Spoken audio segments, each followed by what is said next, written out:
All right, we are back on the Proper Day Thursday for our Week 6 look back, Week 7 look ahead.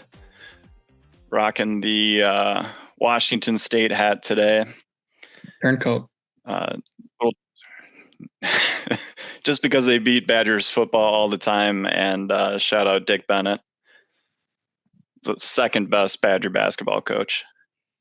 And you're a Gardner Minshew fan. This is the connection because Gardner Minshew, Washington State, Colts quarterback, Anthony Richardson, not quarterback. That's the connection. Yeah, I did not pull the trigger this week on starting Gardner Minshew. I was waiting for it. With Anthony Richardson out. I believe the Colts are playing a very good defense this week, so I'll wait. And Gardner Minshew was bad last week too, so that's true. Gonna hold off on that. Keep starting Tua. All right. Some of our winners of the week. We'll get right into it. We had Drew. Drew picked him to win last week in our Stone Cold Modal Locks of the Week. He's riding high. Also drew a very easy matchup. It won 75-61 against Stefan, but a win's a win.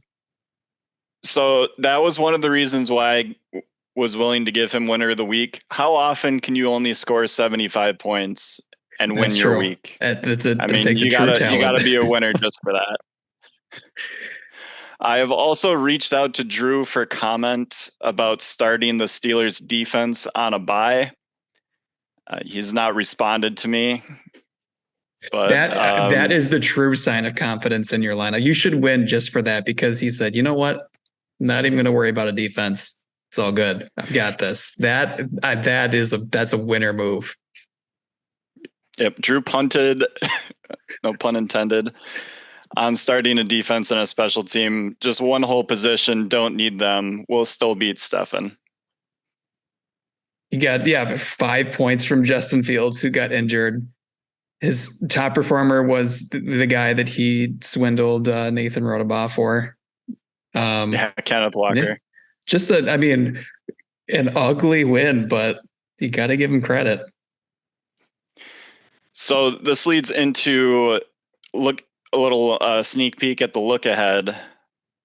Nathan, I also reached out to him for comment, and he has not gotten back to me, is currently not starting a running back, because it appears to me that all the players on his bench are on bye or injured, and he doesn't want to drop any of them. So he's going to have to take a nobody in his starting lineup this week. I was noticing that this morning too.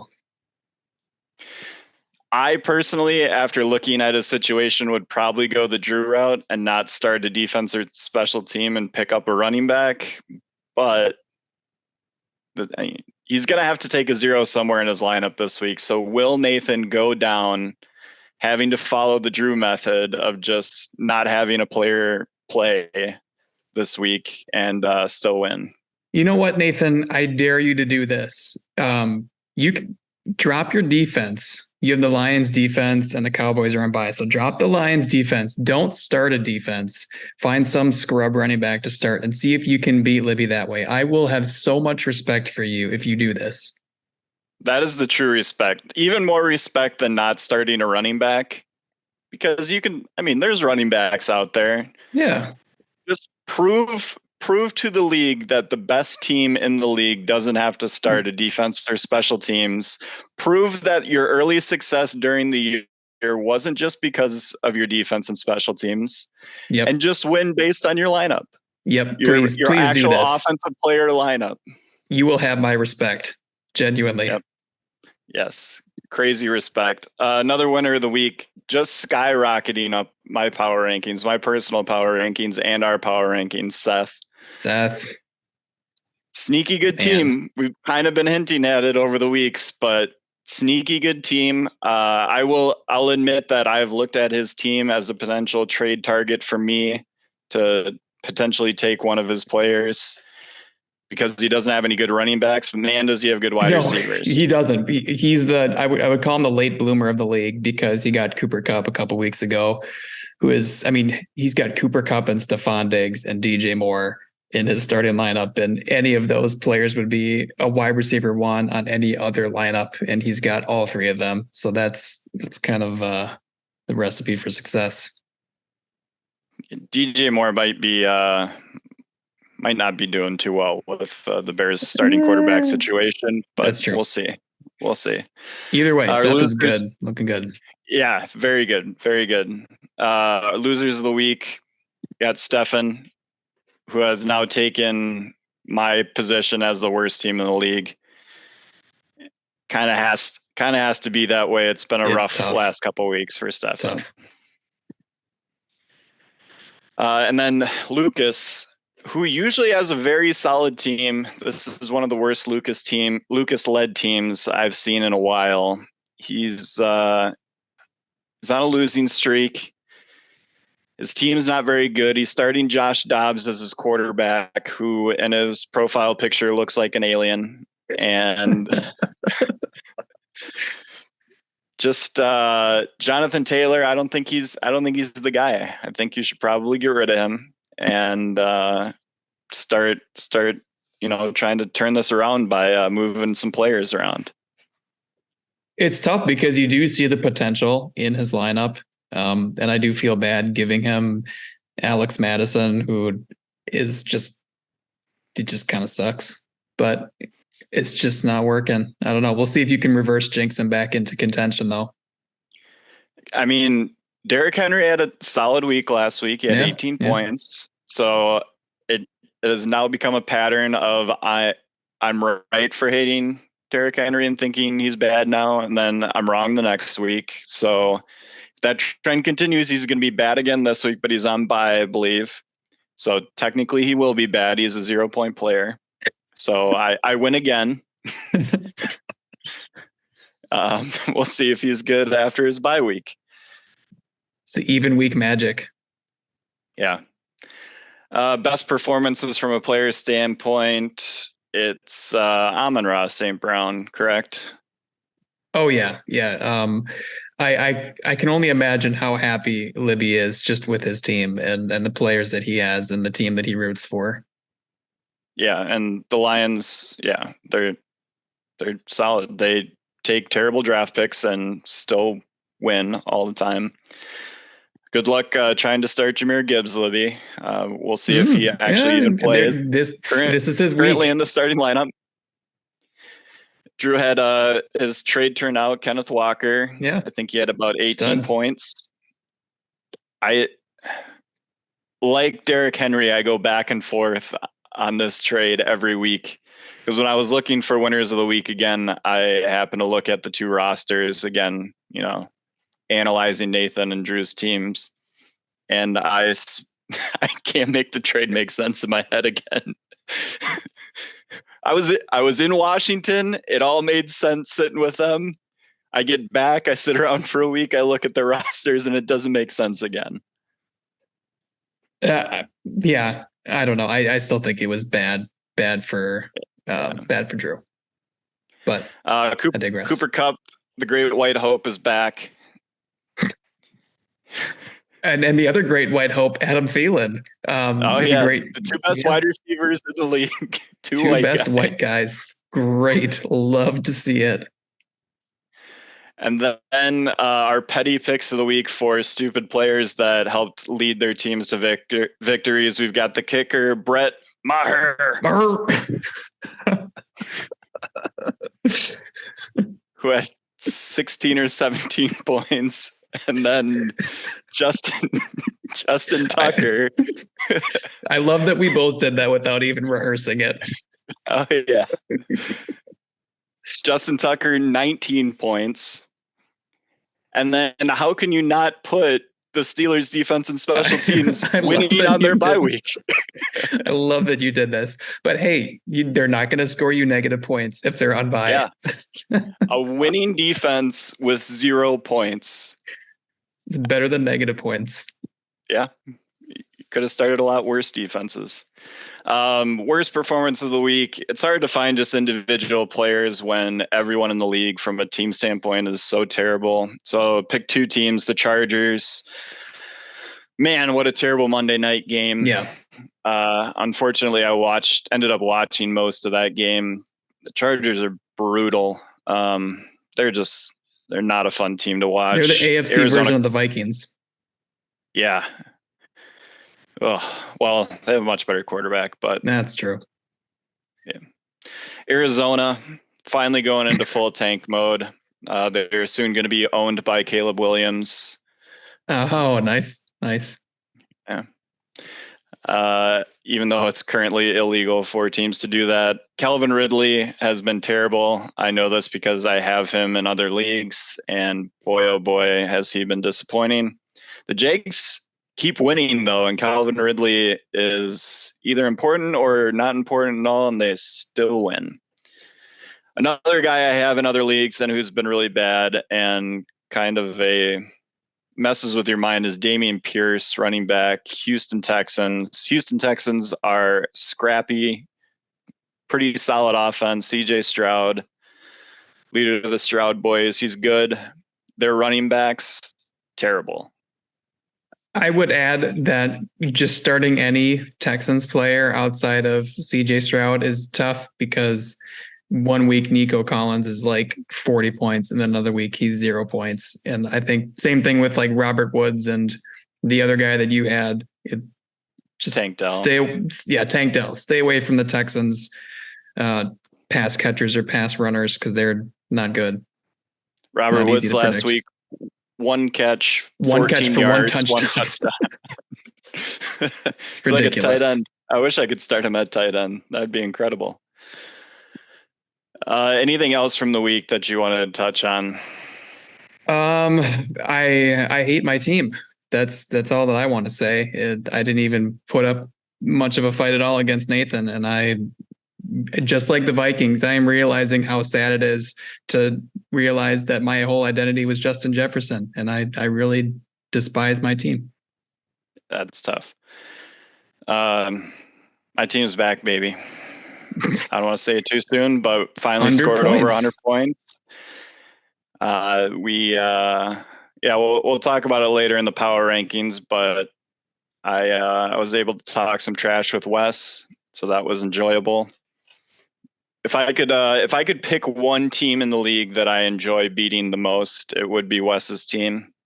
It does bring me much satisfaction, probably because Wes actually texts me during Sunday, but I get more satisfaction out of beating Wes than anyone else. It helps that his team's full of criminals too. That's very true. That's very, very true. All right, on to weekend update. Yes, weekend update.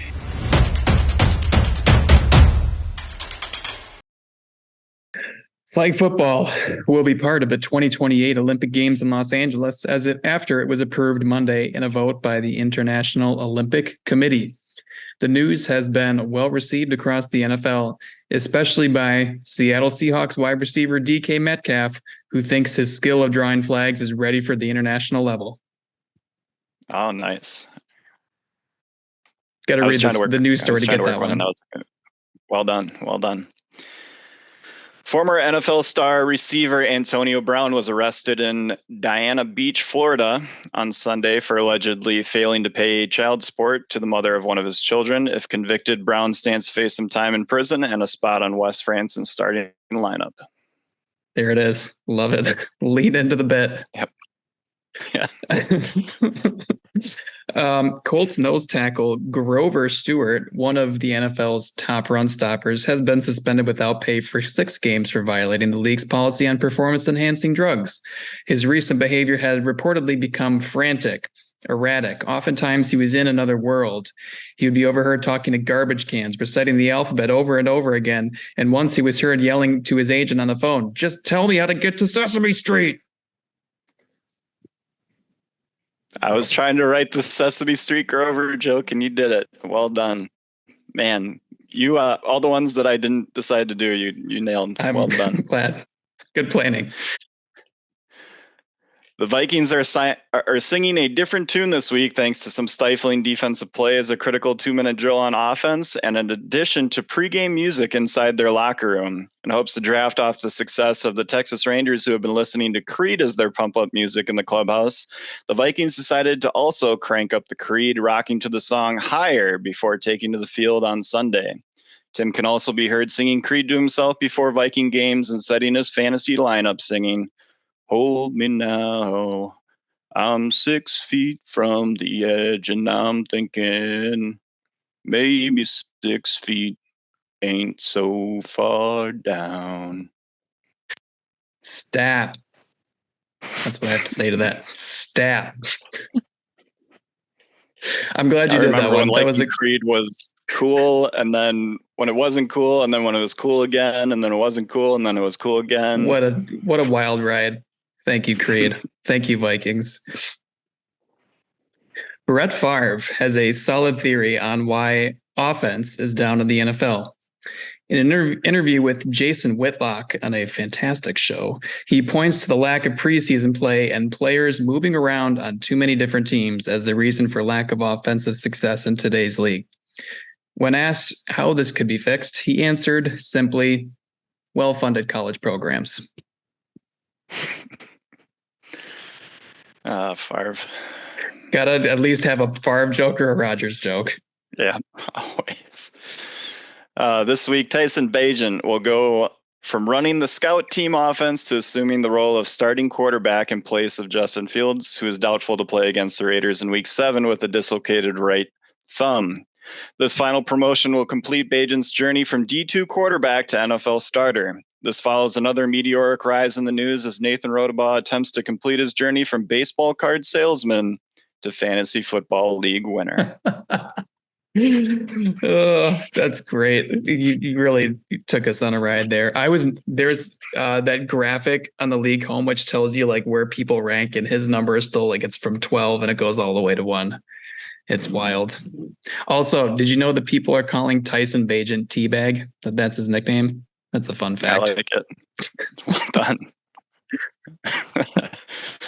I had a bonus joke because I couldn't decide which one to write about Wes. There was a story about T.O. getting hit by a vehicle after a pickup basketball game. And I said that I often wanted to hit Wes with my vehicle after playing pickup basketball with it. Oh, yeah, that's good. Yeah. You would have to have played pickup basketball with Wes to get that one, but that's a good one. Yeah. I was like, I can't make a Tim suicide joke hitting Wes with a vehicle joke. And a Nathan joke. Yeah, it's tough. So we stuck with the classics, although that'll probably stay in now. Oh, yeah. Bonus joke. All right, on to the Week 7 power rankings. We've got the new man at the bottom, Stefan, taking my position. It's a heavy crown to wear. Hopefully you can bear it. He's got the dubious most points scored against him award right now, and it's extremely high. But also his points for is 200 points less than that. It's like the Denver Broncos with Miami having the 70-point game against him. Like he had Ross's like 170-point game against him, so that kind of ups that number. But yeah, it's tough world for Stefan. Yeah. I'm at number 11, one of the 6 2-4 teams that are in the league. Yeah. So taking up the bottom there, but moving up, got Lucas, Tim, Sam, Tom, and then we get to Drew and Wes, who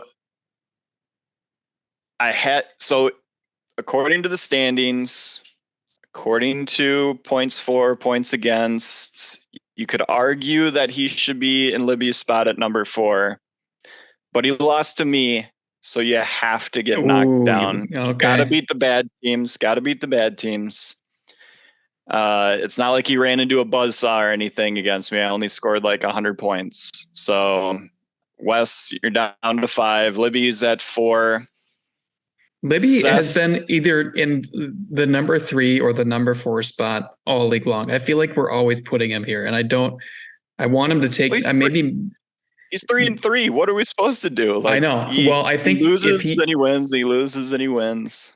I think if he beats Nathan this week, who's undefeated, and if Nathan, depending on what he does with his roster, is probably still going to score a lot of points. But I think if Libby can beat Nathan, I think it's going to shake things up in the power rankings. Yeah. So Seth at 3, and then our same top 2, Ross at 2, Nathan at 1. Boring. Although I was looking at the points for, point against, I believe if you just took those numbers, Ross is technically the best team in the league. But he does have a loss. They're slightly above Nathan's right now, which is interesting. So people are saying Ross is coming for the crown. He's just lurking right now. Once the playoffs are in, he's just gonna pounce. He does not care about. I don't think Ross cares about these power rankings. I think that he's probably skipping through these. He's just like, whatever. No, Go to the playoffs. He's for sure. Yeah, he's saving his players for the playoffs. He's calling into NFL teams, telling them to rest his guys. It doesn't matter. He's got the number of wins that he needs to get to a playoff position, and then he'll just start dominating when the games actually matter. But this is Nathan's week, man. He's got a lot of guys on bye. He's got a lot of guys on bye. He's got a running back headed to IR. He didn't get the backup in the waiver wire. Congratulations on the Rams running back. We'll see. So now to our Stone Cold Locks of the Century of the Week picks. This is going to reflect the people that I've talked about. I've got Ross minus 4.4. I think this is an absolute steal of a line. I love it. If Ross is favored by only less than 5, I mean, come on, give it to me all day long. It's true. The new rising stud in the league, who I think is going to remain top 3 for the rest of the season, Seth minus 6.6. And then I had to shout out to my no defensive man, Drew. Plus 13. Keep it close, buddy. Yeah. Keep it close. The plus double digit spread is a dangerous game to play, but we'll see what Drew can do. And your overall record is 11-7. Though I'm keeping pace now. I'm 7-11, so our records are inverse of each other. But I'm not totally out of it yet. We'll see. I am going to take Libby over Nathan. I think that this is the matchup to watch this week. And Libby's only favored by 0.8 of a point, so it is a dead heat. But I think that Libby's going to do it. And then I'm taking Lucas as a minus 13 favorite against. He's playing Drew. Yeah. And so that'll be the inverse of your pick. And then even though I just said don't pick a plus double digit coverage spread, for some reason, Sam is I'm favored minus 16.7 points against Sam. And that seems incorrect. So I'm going to take Sam to, at the very least, cover that spread and probably win. That's probably going to happen. So while we were reading that, I did get an update from Nathan. He said he is either going to not start a running back or not start a defense, and he is currently undecided. So once he hears this, I'll break the fourth wall and text him that he has to listen to the podcast today in order to get our thoughts on that. I think that Nathan will have that text message and then hear me say this at the end, and that is the real earth-shattering. That is inception. Fourth wall breaking we need. Inception. You legitimately, I think that Nathan, if you want to make a stand and make a name for yourself in this league, this is the move you have to make. Yeah. Be like Ross. Listen to how we talk about Ross. We could be talking like that about you. It's true. Yeah. It's one thing to like have a hot start, have, a one year wonder. If you want to get to legend status, you're gonna have to put in some years, but these are the steps you have to take in increasing the legend of Nathan. Don't start a defense. Consistently harp on Libby in the offseason to remove defenses and special teams from the league. And you will have the full support of two people talking to each other over the internet behind you every single week. What more could you want? I mean, that's about as high a praise as I can give. All right. Well, that's all the thoughts I have for this week. Should be a good week. Bye weeks are just rolling in, rampaging everybody's lineups. Injuries are at an all-time high. I love how the weekly story every single NFL week this time of year is, whoa, there's a lot of injuries. And we just keep recycling that same story over and over and over again and acting like it's a new thing. It's not a new thing. Buys happen, injuries happen. Everyone loses players. I consistently lose my starting quarterbacks. It's just how the cookie crumbles. You know what it is? It's just football.